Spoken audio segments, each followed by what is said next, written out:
Morning.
So again, good morning. I hope you all slept very, very well. I now have to find out where we left off yesterday. Does anyone remember? What verse? What? 72. Okay. So we finished in between. Or we didn't, we just got there. Okay, oh yes, because of the fear of burning the body of merit. So it's considered that when we are angry, that real anger, red hot anger, it burns up enormous amounts of our previous positive karma. It's a very, very powerful adversary to goodness. And for this reason, we should try to cultivate patience, forbearance, starting, I think, with small things. When little things irritate us and we get, instead of getting, we can be, step back, be more mindful, have some kind of humor about the situation. Computers especially are my bête noire.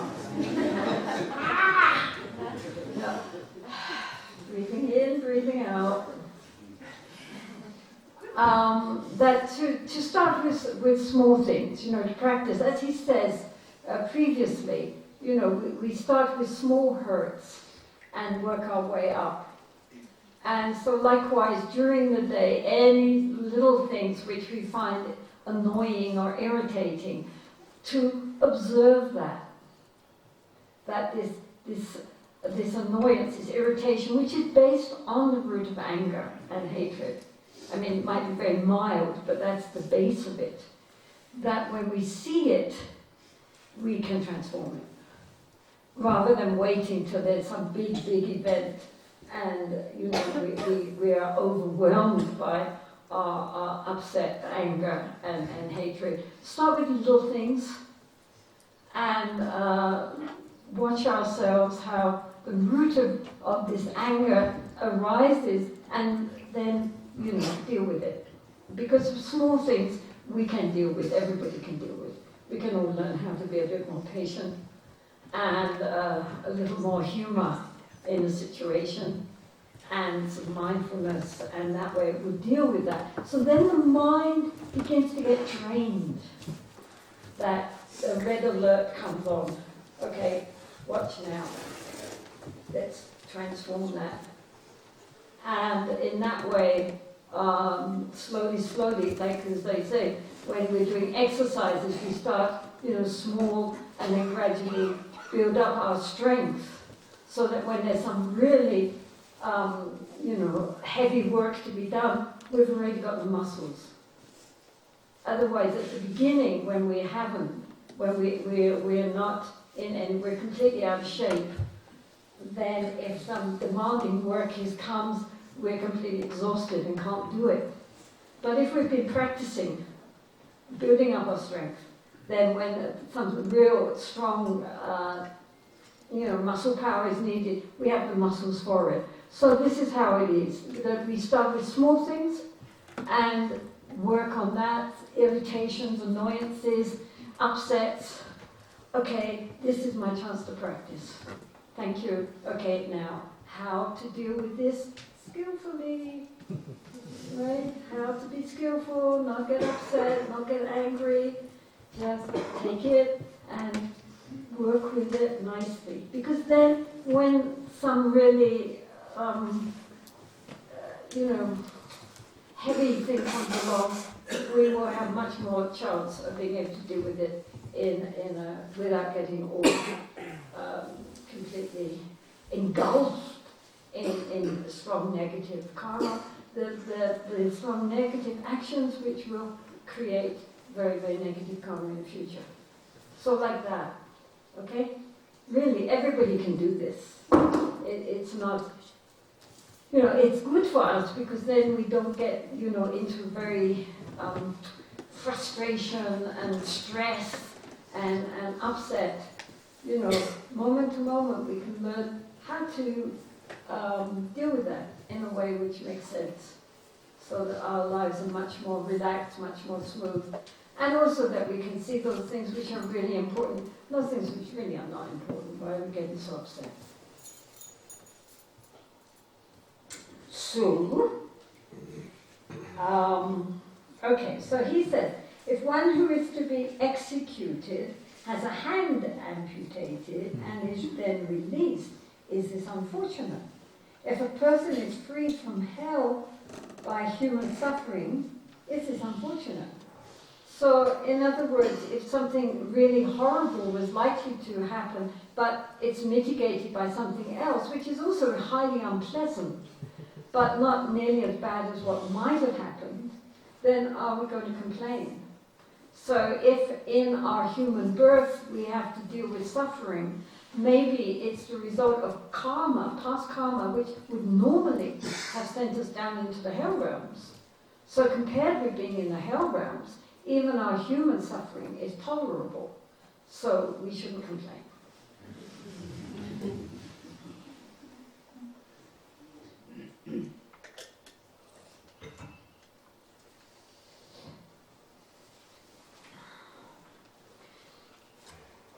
If one is unable to endure even this slight suffering of the present, then why does one not ward off anger, which is the cause of pain in hell? So when problems come in this lifetime, then if we cultivate patience and forbearance and tolerance, then we are dealing with the suffering which are happening right now, clearing up all that past negative karma, and we are creating extremely auspicious karma for the future. And so therefore we shouldn't resent the suffering which we are having to experience now, because not only are we clearing up debris from the past, but we are creating auspicious circumstances for the future. So we should welcome, in a way, not that we need to go out and look for suffering, but if we sit there, it will come, and when it comes, we will deal with it. Okay? And we will not, there's no point in being angry with it, because if we resent the difficulties which we experience, then we are only creating conditions to make more difficulties in the future. Do you understand? I mean, this is the point. Either when something happens to us which we don't like, whatever, other people, outer circumstances, sickness, anything. If we regard all of that as being causes and conditions which we ourselves have created in past, which are now being purified because we're experiencing it now, then we have the choice either to take that suffering without resentment, recognizing this will teach us very good qualities of the heart needed for enlightenment, i.e. patience and forbearance, and so we should be grateful that we have the opportunity to practice, and we are making at the same time as eating up our bad karma, we are creating good karma by being patient. Then why do we get upset and angry at the difficulties which are again going to create the circumstances in the future for more suffering?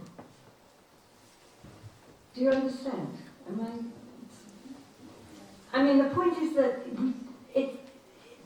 whatever happens to us is not really the primary concern. The primary concern is what do we do with what happens to us? Because, as I said yesterday, moment to moment, we're eating up the past and we're creating the future in this moment. And we always have a choice. People say, I have no choice. It's not true. We always have a choice.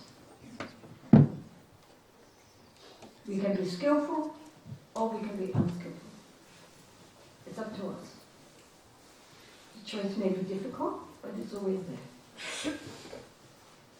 And so if we bring the right attitude to our life and recognize that this is where we are really, this is crossroads, upwards or downwards, then everything which happens to us is telling us something, teaching us something.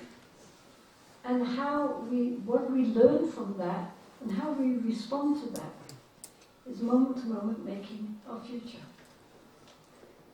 So therefore it's very important that we appreciate that, what is from the point of view of the ego something unpleasant might actually be the best thing that ever happened to us if we respond skillfully.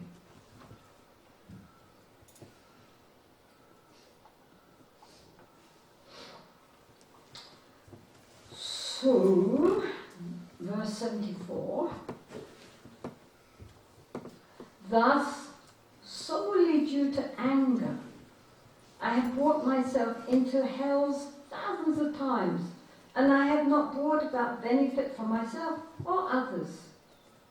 So, in the past, when things were difficult, we reacted with annoyance, with anger. People upset us and we nurtured hatred. And as a result of all this heavy negativity within us, we created again and again the external appearance of hell realms, not only in the sense of when we die, but even in this lifetime. We have attracted to us these very, very negative states. And for what? We get into these negative states, which again arouse more anger, which then again attract more negative states, and it just goes on and on and on. And what have we learned from all that? Human beings take a long time to pick up on anything. I mean, truly. Sometimes I think the one argument against rebirth is the fact you'd think in all these lifetimes you would have learned something. No. We keep making the same mistakes over and over and over. And we consider ourselves intelligent. This is intelligent. Better be a tree.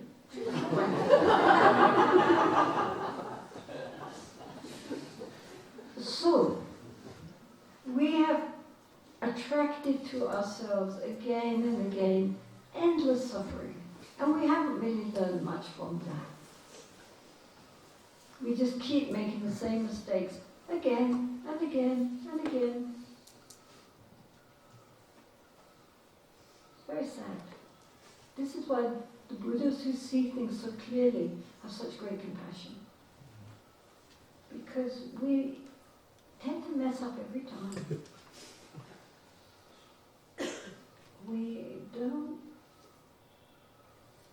We're very clever, but we are not wise. And all beings suffer as a result. So, thus, solely due to anger, which is the most negative karma. As I said before, and I say again, greed and desire, they are what keep us trapped in samsara, but nonetheless, karmically they're not that heavy. Because, you can be a greedy, attached person, but also very nice. You're not hurting anybody. You're not doing anything wrong. And so, the karma is much lighter, the negative karma of greed. But that's what keeps us caught in samsara. But still, its negative aspect is not so strong. But hatred is it's really a poison. And has very, very negative effects. And so this is why Shantideva has a whole chapter on just how to try to deal with our anger and transform it into something really, really positive, because otherwise it creates havoc everywhere it goes. So, thus solely, only due to my anger, I have brought myself into hells thousands of times, and I have not brought any benefit for myself or others. Nobody benefits from people who are angry. Just very negative. The mind is negative, the speech is negative, the actions are negative, it influences people all around to bring up their negativity. If we are angry people, we tend to ignite anger in other people, and then there's no harmony, there's no peace, everybody's in conflict with everybody else. It's a mess. And everybody's making very, very seriously negative karma. So there's nothing good to be said for it. Only, a lot of conflict. But this ordinary suffering that I'm having of trying to be patient rather than retaliate, this suffering is not of that kind, and it will bring about great benefit. Only delight in suffering that eliminates the suffering of the world is appropriate here. So sometimes when people are mean to us and we, okay, let it go. It doesn't matter. People are saying bad things, let it go. People are being difficult, let it go. Then that, at the next time, you don't have the satisfaction of, stuffing them down. No. So, keeping it in and then working on it inside can create some suffering. You don't feel the satisfaction of getting your own back. But that minor discomfort of not being able to retaliate and instead to really work on trying to have some tolerance only can bring benefit. And it's minor compared with the sufferings which we get by just letting loose and being full of hatred and revenge and saying clever things from our deeply angry mind. People, when they're very angry, then they think of all sorts of nasty, spiteful, clever things to say to squash the other one. And at that time, they might feel kind of, got him. But that is such negative karma. And it perpetuates our tendency to be angry in the face of things which are disagreeable. We have very strong patterning in our minds, and we need to retrack.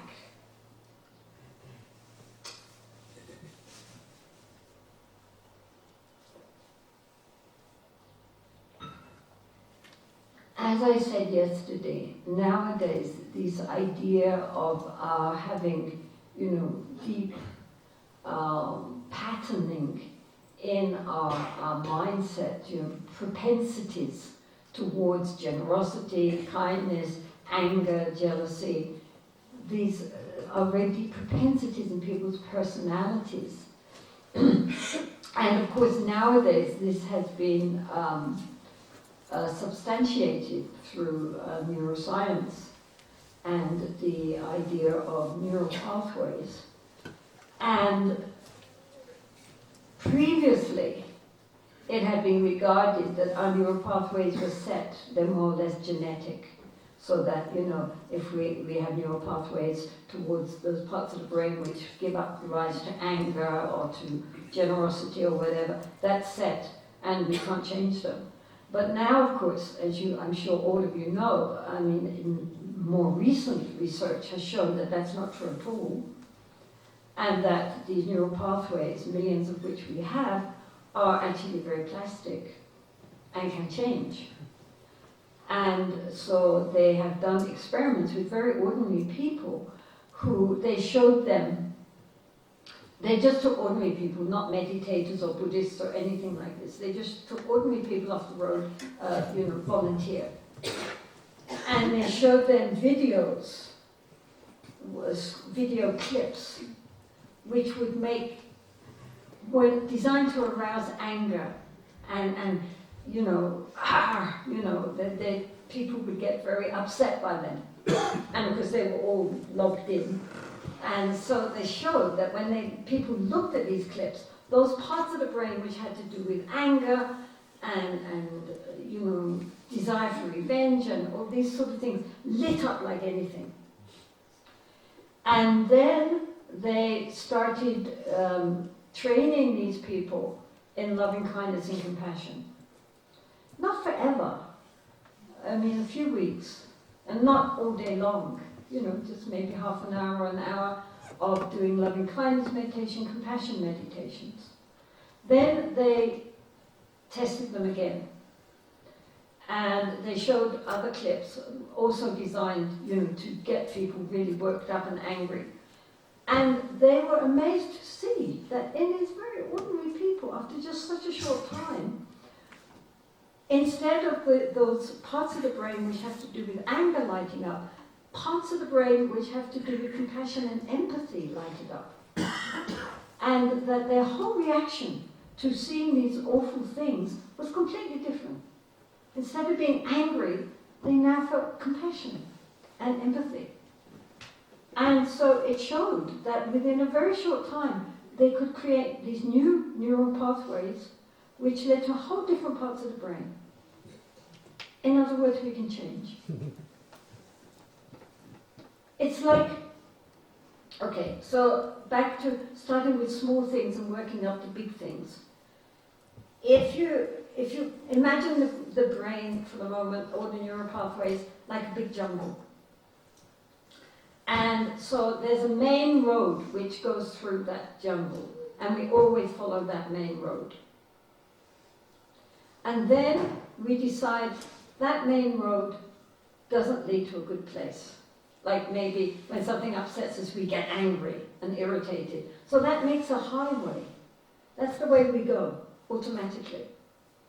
But then we decide anger is not a good thing. This is not leading to a good thing at all. So I'm going to go on a new pathway. I'm going to go on a way of forbearance and patience and compassion. So then we go on this new road. But we usually haven't gone that way before. So the minute we walk there, then it all covers up again with grass. You can't see any path. And the big main highway is still there.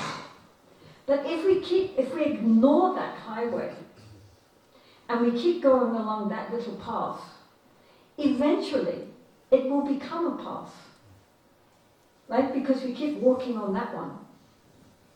And eventually it will become a path, and if we keep going long enough, it will become a highway. Meantime, the highway, the old highway, all the grass is growing up because nobody's using it. And so after a while it just becomes disused, and this other path becomes the main highway. So it works like that, right? We create these neural pathways of always responding in a new direction, and eventually it becomes automatic. So when something happens which is really powerful, we automatically will react with a very powerful counter-response, not of anger, but of patience, forbearance, and compassion. But the thing is to start walking on that road, taking ordinary everyday irritants and using that as a method for training the mind how to respond skillfully. Do you understand? Yeah? It's very important. Because we cannot expect to, in the face of real antagonism, immediately snap into a good response if we haven't practiced beforehand. We need to practice on little things every day in order to get the strength and to be accustomed to responding skillfully instead of unskillfully. So this is why our everyday life is so important. Where are we going to learn these qualities of patience, generosity, kindness, compassion? It's not with people we see every day and circumstances we meet every day. This is our practice. People think practice means going into retreat. Retreat can be very useful for deepening our understanding of the mind, but everyday life is where we learn to cultivate these inner qualities of, patience, forbearance, compassion, kindness, generosity, empathy.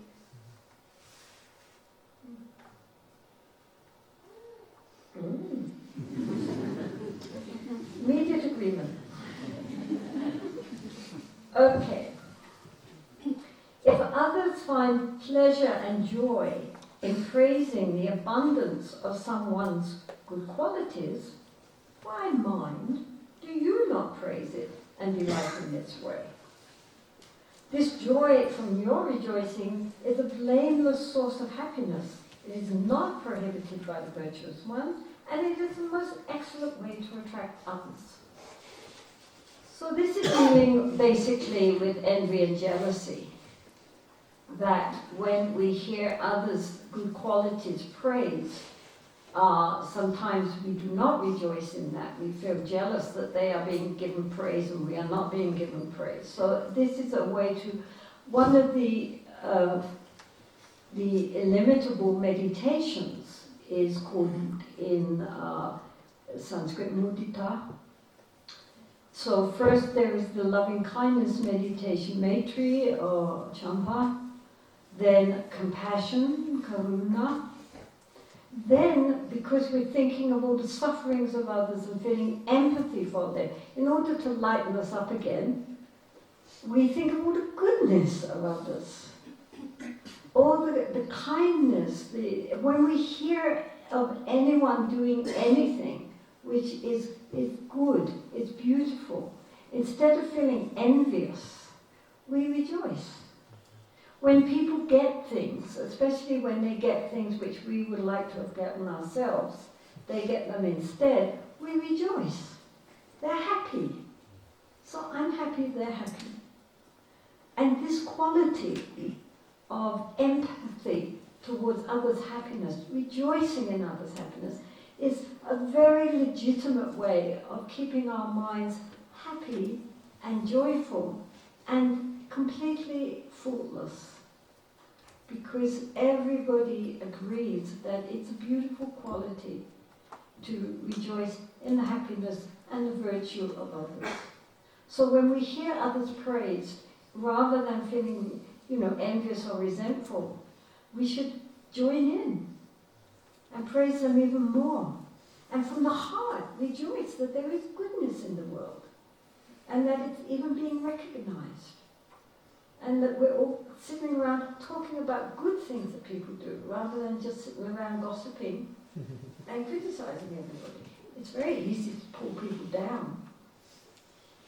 But the beauty is to lift people up.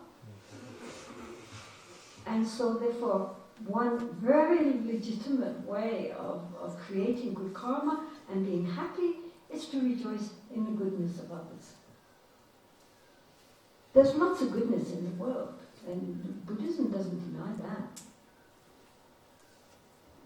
And it's one of the main meditations is to rejoice in the goodness. And also in our own goodness. Because if we only concentrate on all our faults and never recognize and encourage our own innate goodness, then we just get depressed. It's not the point to get depressed. We all have Buddha nature. And we all have good qualities. Yes, we have lots of faults. I mean, we have to acknowledge our faults. The path is to recognize our faults and help to transform them into virtues. But along with the faults, along with the weeds in the garden, we have to look at the good flowers. And water the flowers, and cultivate them, fertilize them, help our flowers to grow more and more. Okay, I get angry, but I'm also quite generous. Okay, good. So I'm generous, that's nice. That comes easily. Be more generous. And be happy for oneself that one at least has a few good qualities. Great, keep going, more. It's very important. This is also part of mudita. We start with this giving, rejoicing in the goodness, first of ourselves. This is what Buddha said. We have to acknowledge our own goodness, to encourage ourselves. We have to believe in our own potential. Yes, there are problems, but everybody has problems. Who doesn't? That's not a problem. Having a problem is not a problem. How we deal with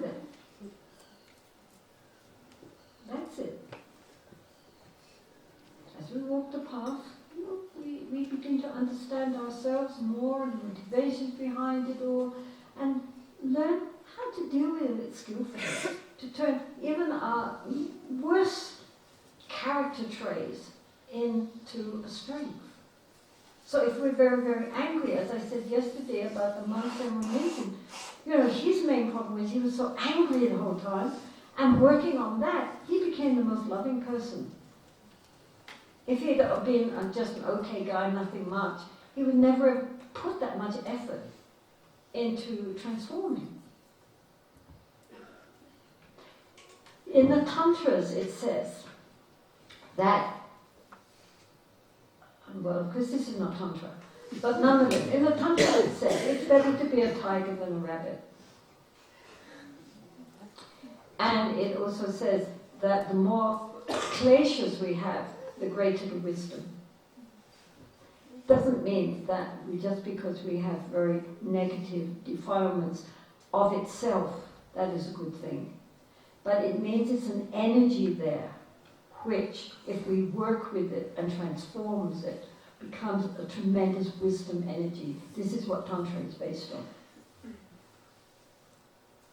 So the fact that we have very strong emotional defilements in itself is not an obstacle on the path. If it is used skillfully, it can be the best thing. It's like you're driving a Ferrari rather than just I don't know what, a Fiat. So when you're driving a Ferrari, you can crash. But if you're really a skillful driver, you can go for a great ride. So, that's the point. We can trundle along at 40 miles an hour, or we can zoom along. If we're skillful, then in zooming, you'll get there faster. So, whatever our particular personality is, whatever our particular problems are, we also have lots of virtues.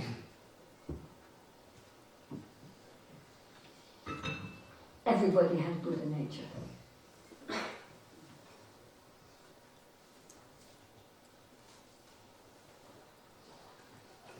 So therefore, in others finding joy and pleasure in praising the abundance of someone else's good qualities, why, O mind, he's talking to himself, do we not praise and delight in this way? Because this joy is blameless.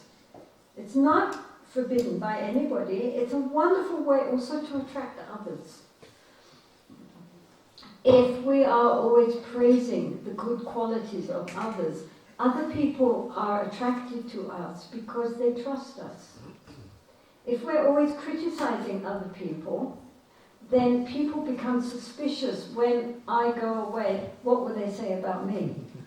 And so then people are not sure about you. But if they know that we only speak good of others, then they feel confident that we will not say anything bad about them.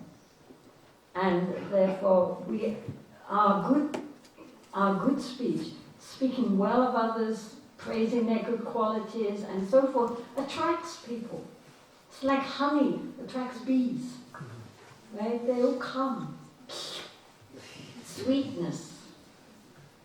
And so therefore, if we are nice about other people, then many others will come because they will feel happy to be in that environment which is so positive. And this is true. We all know people who are very, very negative and always finding bad things to say about everybody. And in the end, they end up with no friends. Whereas people who are very positive and kind and try their best to find good things to say about people, they attract others to them, naturally. They're considered attractive personalities. Why? Because they're kind.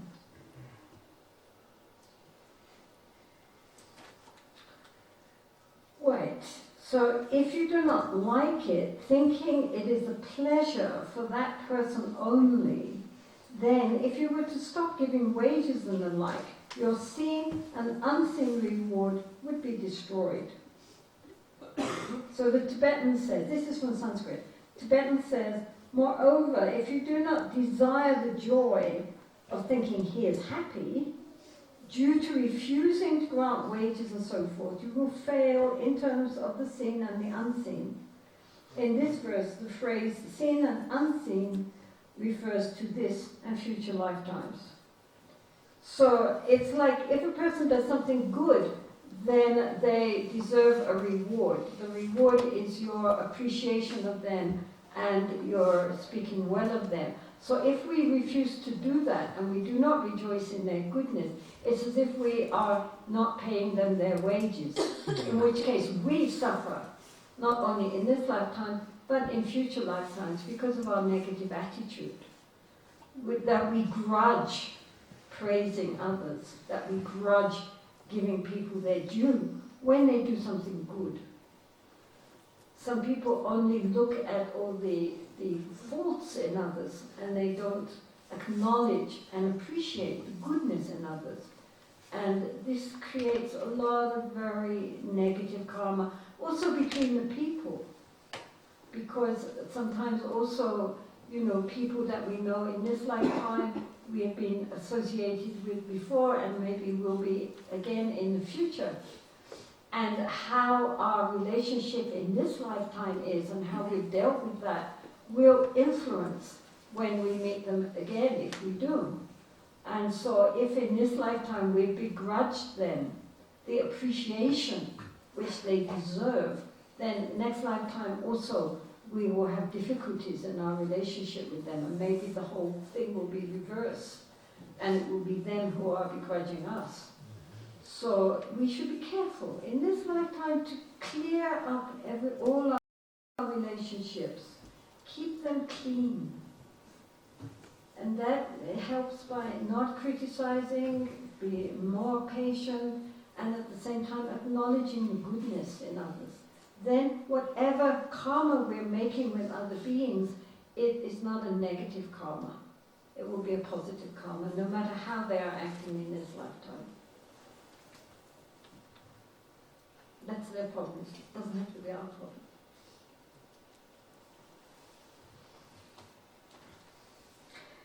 When your own good qualities are being praised, you want others to rejoice also. Mm-hmm. When good qualities of someone else are being praised, you do not want happiness, even for yourself. So again, he's talking about this very small-mindedness that, sometimes people, that when we are praised, we want everybody else to hear about that. And also likewise join in with the praise. We're very happy for everybody to agree that how wonderful we are. But when others are praised, then we don't want everybody to hear about that, and we begrudge them. Some people are like that. I'm sure none of you are like that. But some people are like that. And so he's dealing with, he lives in a monastery where, big monastery, 10,000 monks. And I'm sure some of them, when they get, they give they win in a debate, then, does everybody rejoice, right, that they have been more clever than their opponent? And everybody says, wow, he's so clever, and then somebody else says, well, he's not really that clever, and I know that, like this. So it's dealing with that small-mindedness, which can happen especially in a closed community, because he's living in this community, and as it said at the beginning, mostly this was addressed to the 500 pundits. And so in a small community it can get very, it just gets very small-minded.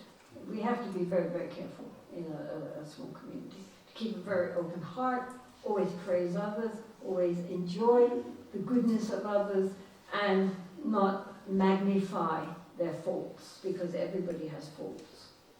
And just as we don't want other people to discuss our faults, we should not discuss others.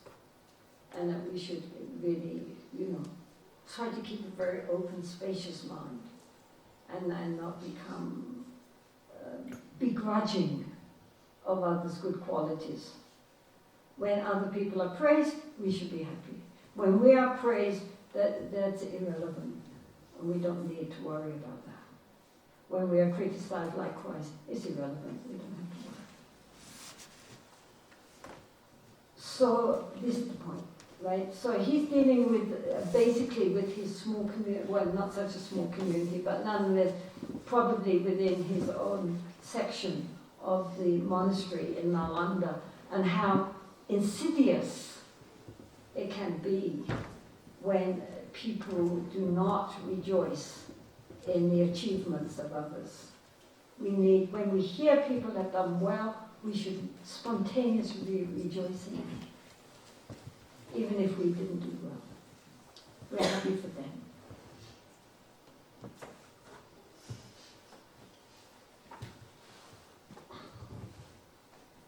So, number 80. Upon generating the spirit of awakening, I think is his translation of bodhicitta. We all know what bodhicitta is. Anybody not know what bodhicitta is? Please put up your hands. Non-bodhicittaites. Okay. Bodhicitta is the aspiration to attain enlightenment in order to be of benefit for others. So the vow is that from now until samsara ends, which can be forever, one will return again and again in order to be of benefit for all sentient beings and eventually to liberate all beings. All beings doesn't just mean human beings, all beings means all beings, including animals, insects, birds, beings that live in the waters, beings seen, beings unseen, all the different spirit realms and so forth. So all beings have inherently that quality of enlightenment within them, which in Mahayana is called the Buddha nature. And so therefore all beings potentially can be enlightened, can be liberated. And so the aspiration is that my practice is not for the sake of my own benefit only, but in order that I may be able to be of genuine benefit, especially spiritually, to all other beings, until finally samsara is empty. So that aspiration to attain enlightenment for the sake of others is called bodhicitta. Bodhi meaning enlightenment or awakening, citta meaning the heart-mind. So here they have translated that because nobody knows how to translate it, so everybody has their own take on it. Here he's as the spirit of awakening, that means bodhicitta. Upon generating the spirit of awakening out of the desire for the happiness of all sentient beings, why are you angry at sentient beings now that they have found happiness themselves? So again, so people, he's dealing with this thing that maybe people praise them or they achieve something well, and then we are jealous of that. How can it be? How can we be jealous when other people gain happiness, when our whole aspiration is to give them happiness? Well, if they go off and get it for themselves, we should be glad. Oh, I don't have to deal with that one, they've done it. And so, indeed, if we think about that, it's ridiculous that we do not rejoice when people are happy, when people are praised, when people gain things which, perhaps we would have liked ourselves, but they got it instead. That makes them happy. Then how could we not be happy for them? I mean, it's obvious. Jealousy has no place. You cannot envy somebody who is, happy, because we should naturally be happy they're happy. It's samsara. Samsara is a very difficult place. So if within this difficult place some people manage to be happy, well, what a relief. because they are happy on account of their own prior good karma. So they're not happy just out of nowhere. They're happy because of causes and conditions which they themselves have created. So how can we resent that? Obvious. If you think about it, most of this is obvious.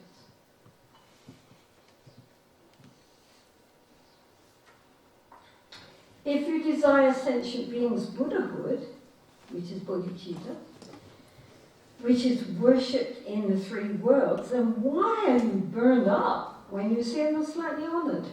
He's talking to himself again. Right? So again, you want them to attain Buddhahood. This is what we're doing every day. May all beings attain Buddhahood. May all beings be enlightened. If they are enlightened, then they will be worshipped by all these three worlds, the higher spirit realms and divine realms and our earthly realm. All realms will honor them because nothing in the world is higher than Buddhahood. So if in the meantime they get a little bit of honor for doing something, how could we resent that? I mean, it's so minor that the honor which we are being paid in this world for whatever our accomplishments, compared with actually becoming a Buddha. Since we want them to be Buddhas, then how can we resent when, in the meantime, they get a little worldly recognition? Again, he's talking back to himself, but he's talking to all of us. Okay? That this mean-spiritedness of not rejoicing in others' good fortune and thinking, why isn't that me? That's so... Yeah. We're not going to do that, but he's just making sure that we don't.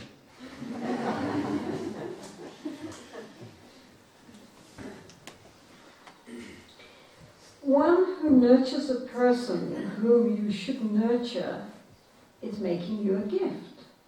Upon finding a person who supports your family, are you not delighted but angry? Sorry, I've lost it. Where is it? If a friend takes care of someone you are supposed to serve, instead of being pleased, do you become angry again? Okay. I see. The point is that we have made the vow to bring happiness and enlightenment to all beings, right? So this is our responsibility. Every single being is our responsibility. We're supposed to try to bring them happiness, right? This is the Bodhisattva vow. So if in the meantime somebody else makes that person happy by praising them or giving them, rewards or whatever, why do we resent that? They are doing what we have ourselves undertaken to do. So if they do it on our behalf, if they do it instead of us, then we should be glad. Right? He's still dealing with envy. So if we have offered to try to bring happiness to all beings, and in the meantime somebody else happens to help them to be happy, we should be glad that that's true. That we shouldn't resent that. They're helping us to fulfill our vow. Right? You understand that? He's dealing with envy and the fact that if other people get, rewards and good things happening to them, or other people do good things, that sometimes we feel resentful towards that, which doesn't make sense. There's no point in being jealous. So someone who nurtures a person whom you should nurture is making you a gift. They're doing it for you. Right? If you can't find the person who supports your family, are you not happy? If we have a family and we have to support them, but then someone else comes along and helps, also gives a gift and helps to support them, we're not angry with that person. We're glad. Thank you for helping my family. You understand the logic, right? The wording is a little weird, but you understand. What they're saying is if somebody else helps us towards bringing happiness to others, then we should be glad for that. We shouldn't resent it.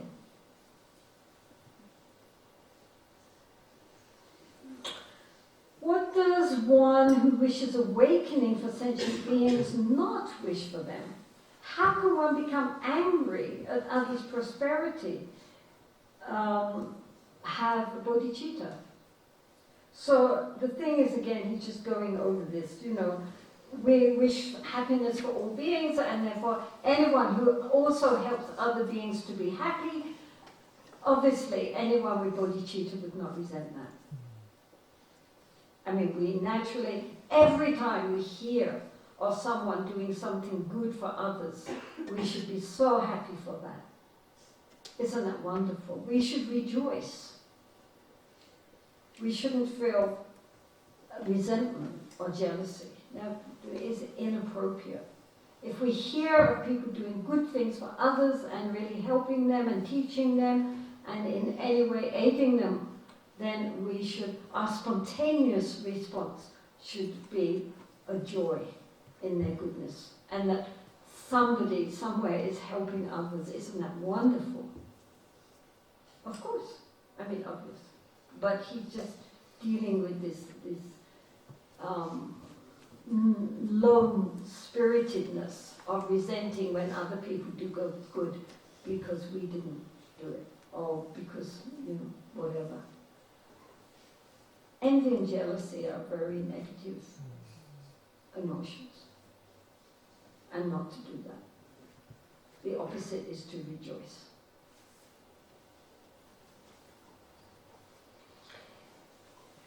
So he's going on about it. If someone does not receive that gift, and if it remains in the house of the benefactor, then you do not have it anyway. So what use is it to you, whether it's given away or not? So again, he's dealing with this question of our resentment about other people doing things and getting things that, we haven't had any hand in, and not appreciating the goodness of that. So he's saying whether they give it or not, it doesn't affect us. So if someone gives, say, a gift, and we resent they give the gift, then, it doesn't make any sense, because that's not our gift anyway. So whether they give it or they don't give it doesn't affect us. So why are we upset about that they are actually giving it? Okay? Yes. Why would you have him ward off merits, kind people, and his own good qualities? Let him not accept when he's been given something. Say, but what, are you angry? I mean, the whole point is that we really, again, I'm not going to keep going on this because he's going on, but the point is that when we hear good things happening, when we hear people being happy, when we hear people doing good things, rejoice. That's it. Not feeling resentment, feeling joy.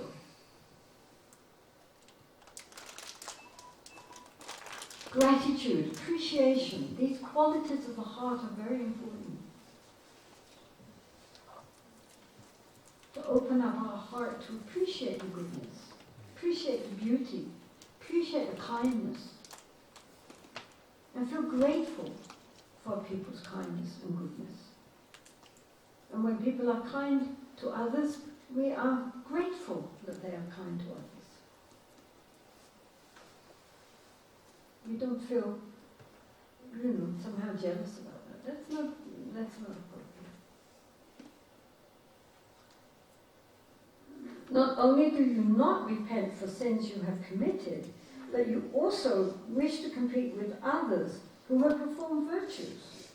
So, he's talking about a very difficult kind of personality who not only doesn't regret their own faults, but at the same time is critical and envious of other people's virtues. They feel, overshadowed when they hear other people have done good things, which ourselves we haven't done. Then instead of being glad that they did that, we're not happy about that. So then that's a very sad state of mind. If something unpleasant happens to your enemy, would your satisfaction make it happen again? It would not happen merely due to your desire without a cause. So Tibetan says, even if your enemy is unhappy, what is the point of your satisfaction in that? Your mere desire will not cause him harm. So again, I mean, it's dealing with how we deal with people that we don't like. The enemy is people we don't like. And so when somebody we don't like, something bad happens to them,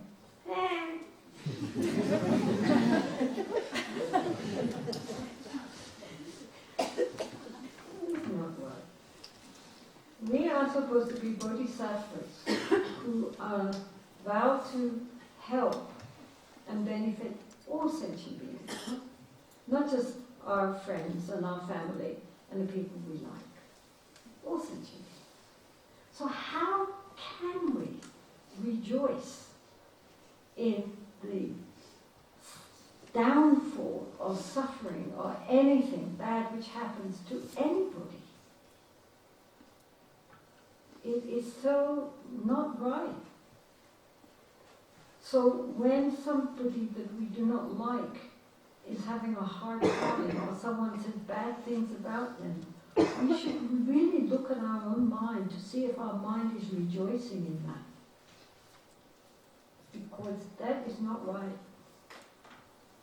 We should not rejoice. Even in, anything bad which happens to anybody. Yes, we can feel compassion.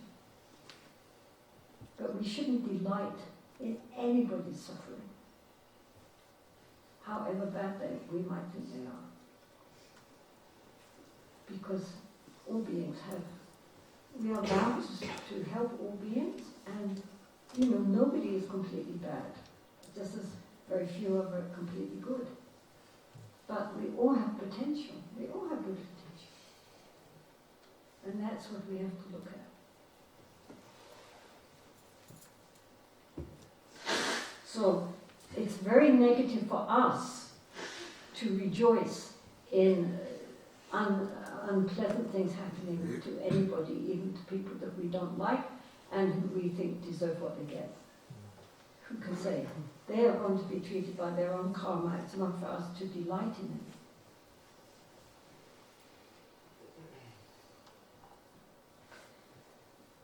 So, therefore, if something unpleasant happens to your enemy, would your satisfaction make it happen? No. And it would not happen merely because of your desire without a cause. Their suffering is happening because of the karma they themselves have created. It's not up to us to, therefore, rejoice in that. Even if it is brought about by your desire, would you find happiness in his suffering? Even if there were an advantage in it for you, what other disadvantage would come from it? For this horrible fish hook is cast by the fishermen, the mental afflictions, from whom the guardians of hell will buy you and will stew you in infernal cauldrons. Yes, watch out, mate.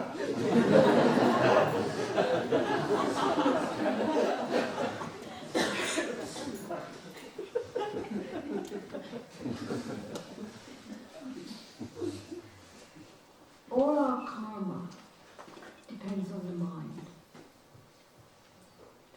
Everything we say, everything we do, everything we think depends on the mind. So we have to watch the mind. Because the Buddha, as I said karma is intention. And so it's not just what we say and do and think, but the underlying root to which that is connected, whether to the negative roots or to the positive roots. So we should be very, very careful of our mind. And one way of creating a lot of very negative karma is by rejoicing in the downfall of people we do not like, and rejoicing in that, or even wishing to create that for them, and then being pleased when that happens. So, whether or not that affects them, certainly affects us. We are creating incredibly negative karma on their behalf,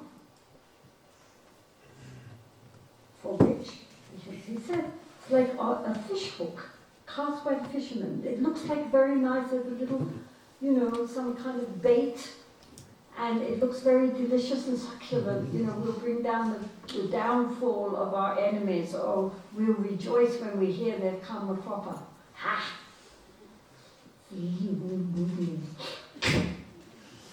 And then we're caught. The hook is in the mouth, and then it's slung into the boiling cauldrons of the demons in the hell realms. In other words, we have made a very big mistake. We have created a lot of very negative karma.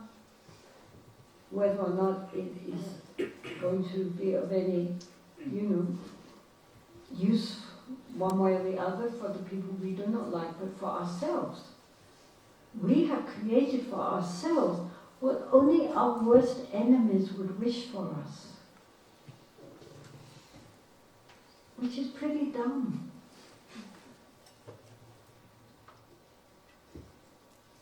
Really, this is a very quick way to make extremely negative karma, is by rejoicing in the sufferings of people we do not like.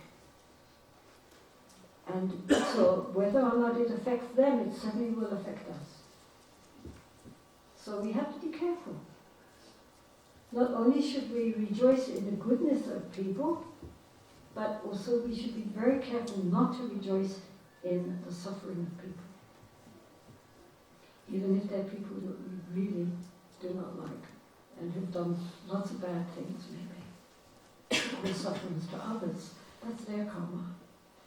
We don't have to connect with that by rejoicing in their own suffering. You understand? Right?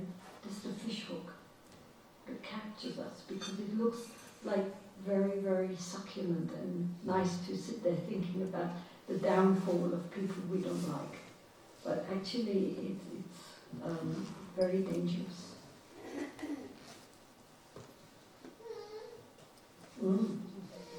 Absolutely. So you be careful. This horrible fish hook is cast by the fishermen, the mental afflictions, right? This is cast by our anger and our jealousy and so forth, from whom the gardens of hell will buy you. They will take you then and stew you in infernal cauldrons. So watch out. I mean, really. Because it's very seductive. And we feel very self-satisfied by hearing that somebody that we don't like, I mean, even a big politician or a terrorist or a mass murderer or anybody has, been overthrown and is suffering, to be pleased about that. Rejoice in that, in their suffering now. It's not a good thing. You should have compassion. Compassion for their victims, and compassion for that person because of the kind of karma they have created and all the destruction they have done. Doesn't mean we condone. Compassion doesn't mean condoning. We know they've done terrible, terrible things.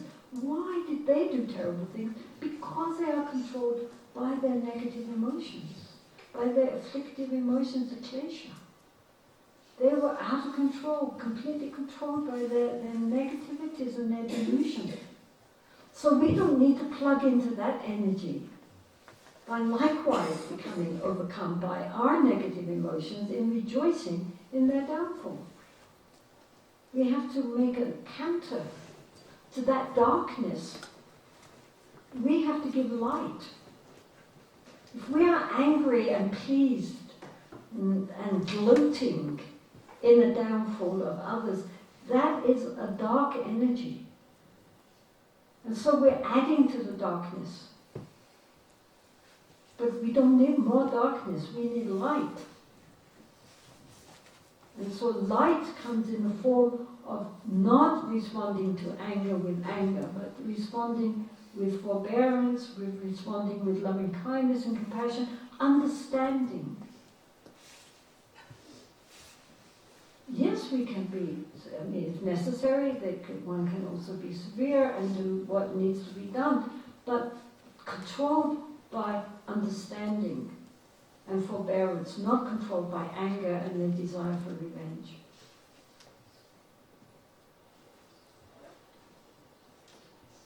He goes through this again and again and again, because we tend to glorify our ability to get our own back. But it's a very dark energy. We should be very careful.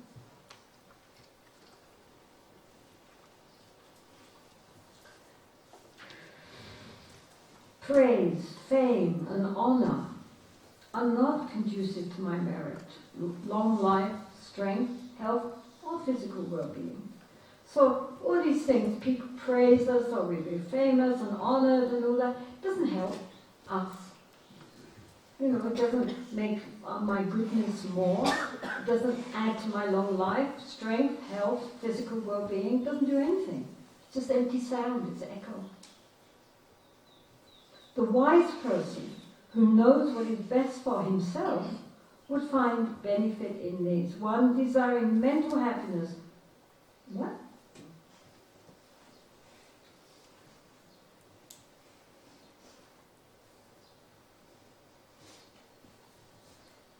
If I recognize my own self-interest, what good is there in that for me? If I only want mental pleasure, I should devote myself to gambling, drinking, and so on. Yeah, sounds strange. Here it says, the wise person who knows what is best for himself would find benefit in these, in praise, fame, and so forth. One desiring mental happiness would pursue drinking, gambling, and the like, would they? I find that odd. I mean, most people I know who are drinking and gambling do not have mental happiness. What does yours say?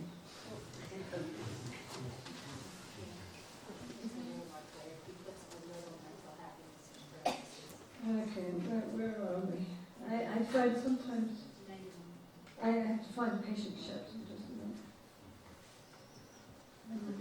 Mundane happiness. What a patient? So what verse is that? 91.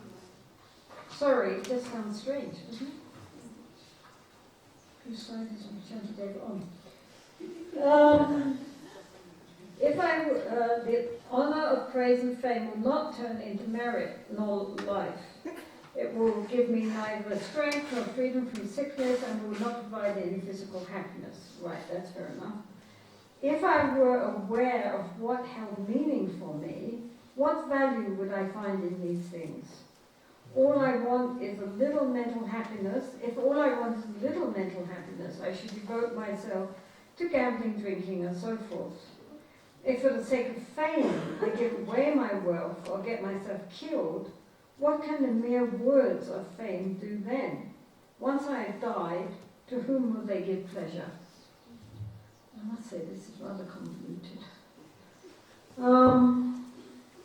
The wise person who knows what is best for himself would find benefit in these.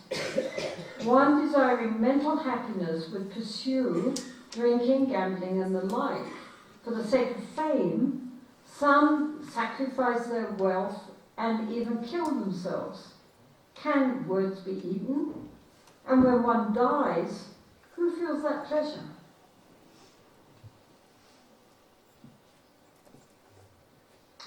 Well, you are open to your own interpretation.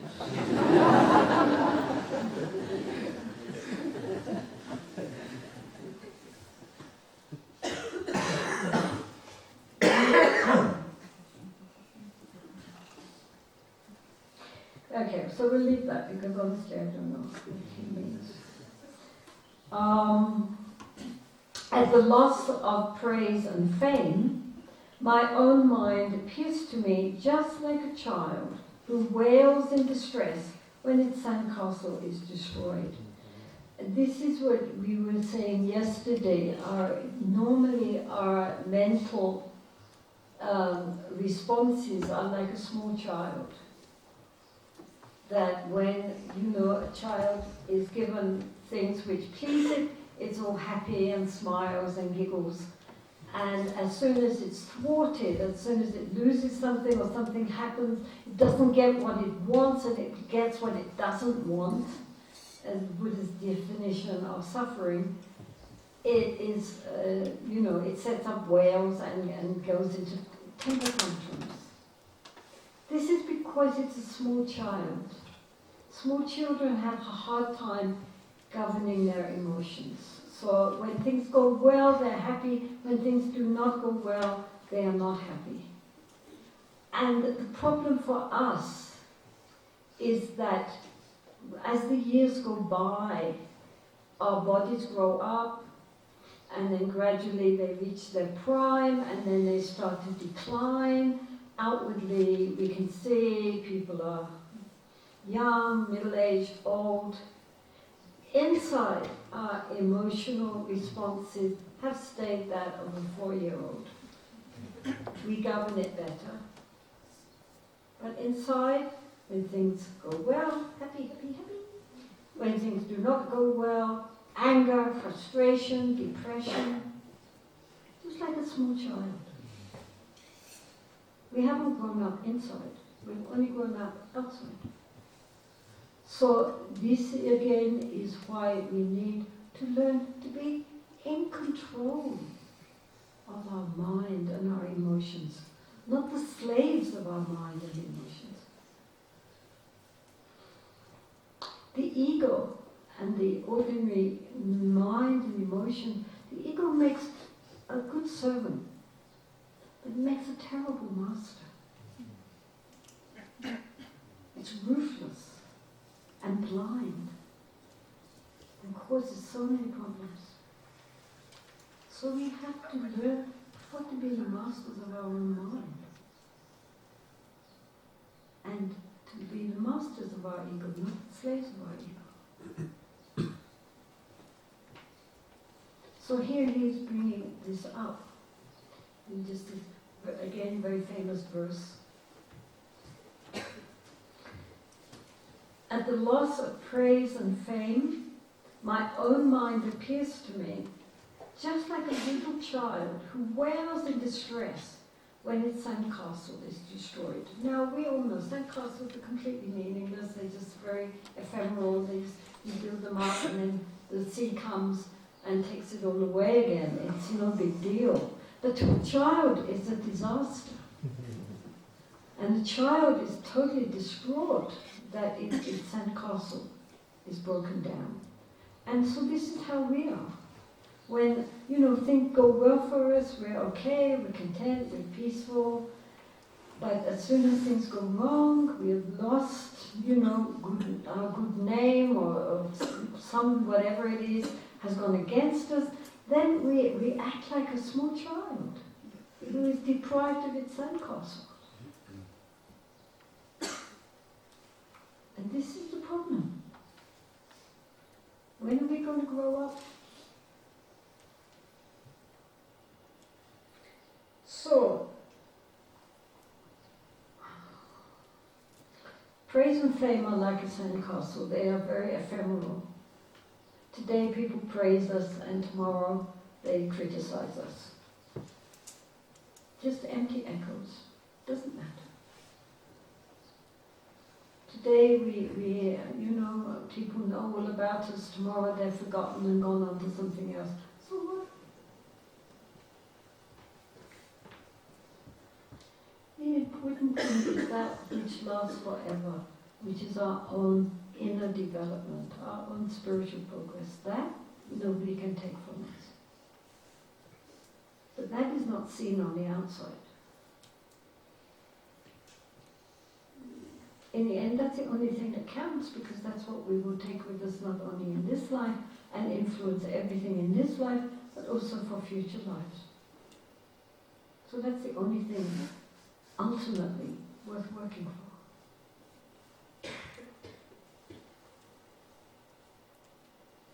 Since the word is not sentient, it cannot praise me, but knowing that someone likes me is a cause of my delight. Sentient again means conscious. So words are just empty sounds and vibrations. So the word itself cannot praise me, but still knowing that someone says I'm nice makes me feel happy. Right? Whether it is for someone else or for me, what good to me is the affection of another. That joy of affection belongs only to that person. Not even a fraction of that belongs to me. So what another person feels is their affair.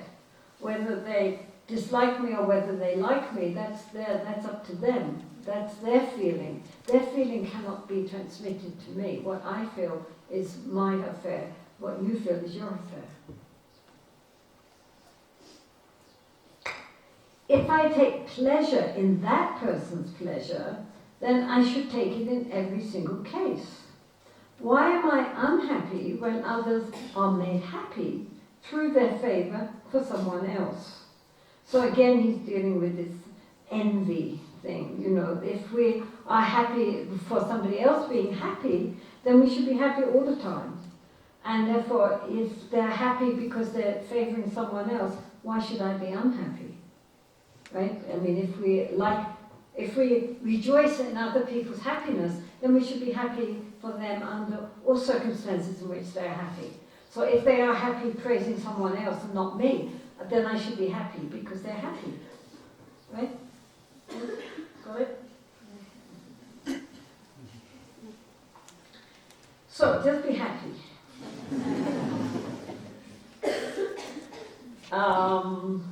Therefore, it is because I am being praised that pleasure arises in me. But due to such absurdity, this is nothing more than the behavior of a child. So again, you know that when people are nice to us, we're all happy. When they're nice to others, we don't feel happy. That's very childish. Very, very childish. Children do that all the time. But we don't have to continue that kind of behavior. We should be more mature. Get beyond that.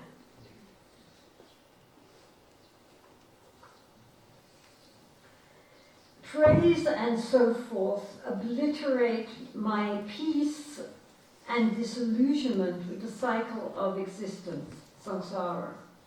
They stir up jealousy towards gifted people and anger at their success.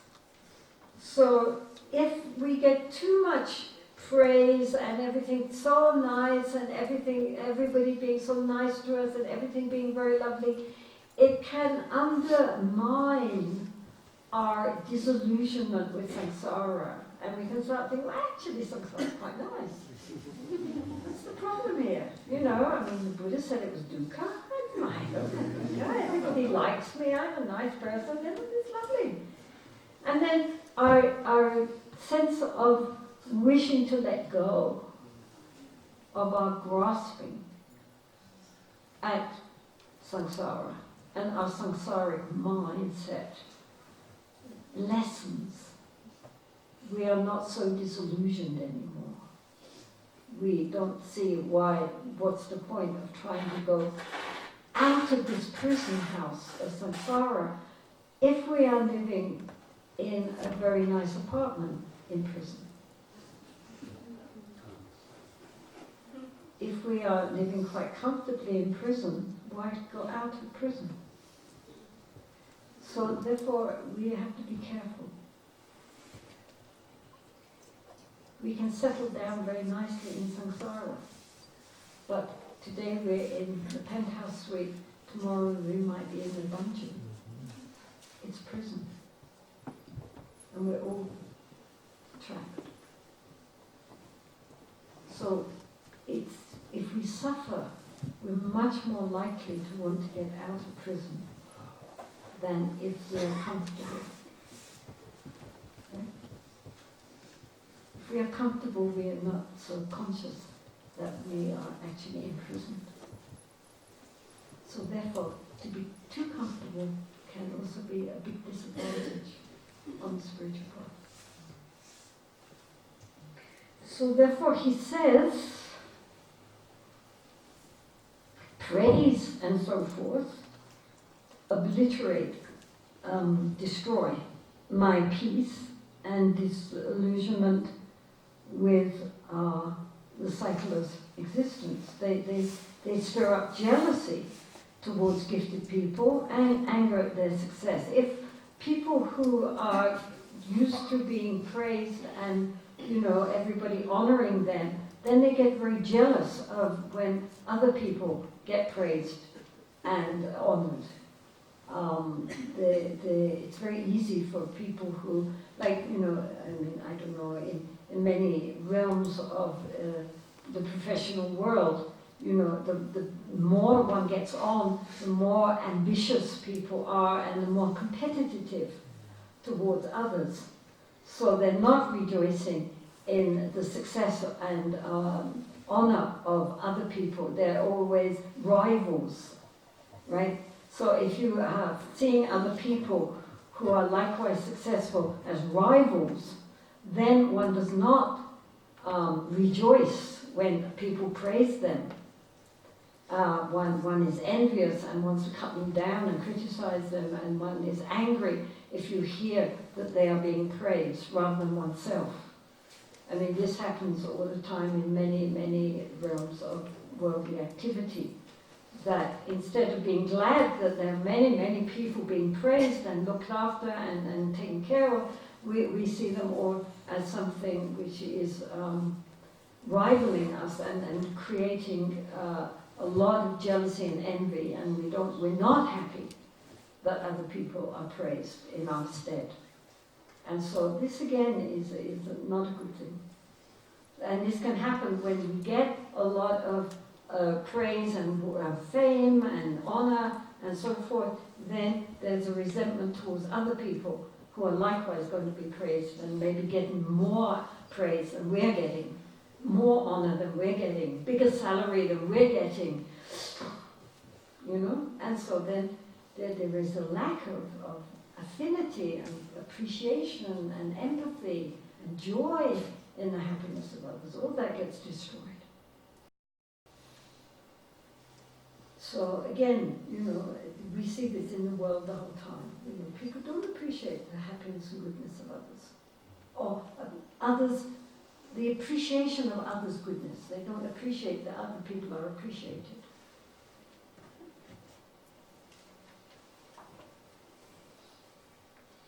Therefore, those conspiring to destroy my reputation and so forth, not protecting me from falling into hell. So therefore, if people do not praise me and do not honor me, then they're helping me not to get a swollen head, and they're helping me not to create the bad karma of feeling that one has to be always the top and not appreciating all the other people around you. So in that case, they're actually being very helpful by cutting me down to size. They're preventing that we become too self-satisfied and at the same time grudging of the appreciation for others. So in that case, people who criticize us are actually helping us, because they are helping us not to, inflate the ego. And the inflated ego doesn't want to deal with other inflated egos. And this is why people get also very angry and competitive and so forth. So then, rather than that, this is helping us to keep down to size, and in that way helping us from making bad karma, which would send us to the lower realms.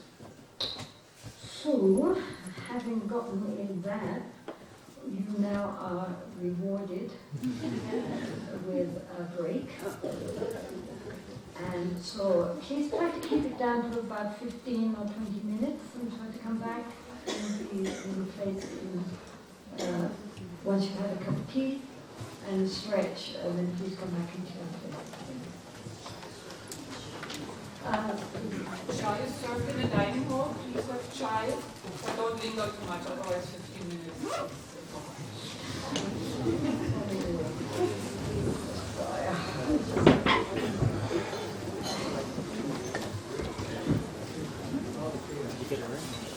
Yes. Yes. I don't know. Because